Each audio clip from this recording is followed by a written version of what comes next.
There are moments in the day where you probably find yourself thinking everything would go smoother if the children would just cooperate.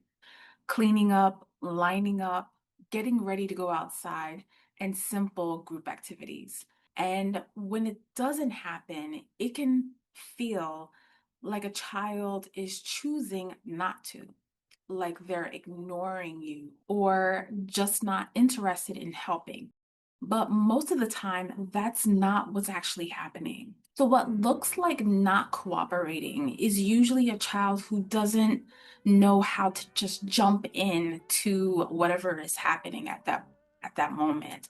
Something in that situation is getting in the way. So instead of asking why won't they cooperate, it helps to look at what might be making cooperation hard right then and there. So one thing that could be doing it is that the child doesn't know what their role is. Adults say things like, everyone clean up or let's work together.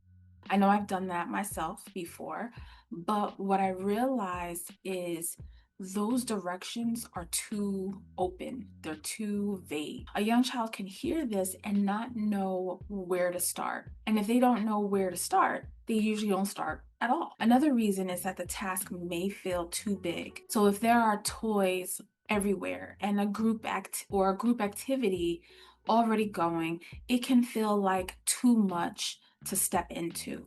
So when something feels too big, children tend to hesitate, wander, or avoid it. So cooperation tends to break down when the task feels bigger than the child's ability to step into it. The next thing that may be in the way of them cooperating, which could be the most common thing, is sometimes children are already engaged or doing something else. So you're asking them to stop and shift, but from their point of view, they're in the middle of something. The problem isn't necessarily defiance, it's just the interruption. And then there are times when a child doesn't see how they fit into what's happening. So other children have already started, or materials are being used, or everything feels like it's already in motion.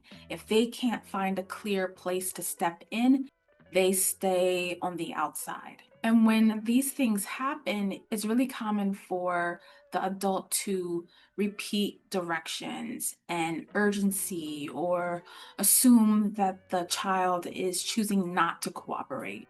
But the more pressure adults add, the less clear the moment becomes. So, what helps instead is making the starting point clear. So that can sound like, okay, you can pick up the blocks over there instead of clean up. Or you can carry these books instead of help out. Now the child knows exactly where to begin. It also helps to make the task smaller. So instead of expecting full participation right away, you're just looking for a way in, one action and one part of a task. If a child is having trouble joining, you can show them where they fit. You can stand here and pass the cups or start with these. That gives them a place in what's already happening. And when they do something, even if it's small, you can name it. Oh, you picked those up. That helped. Think about a few common moments. A child standing still during cleanup, or a child wandering instead of lining up, or a child watching but not joining in a group activity. So instead of seeing those things as a refusal, look at what might be missing. So, do they know where to start? Does it feel too big? Are they pulled from something else? Can they see how they fit? So cooperation isn't something that you can force in the moment. It depends on whether the child can see how to enter, where to begin, and what their part is in all of it. And when those pieces are clear, you'll start to see a very different response. So that's it for this video. and I will see you in the next one.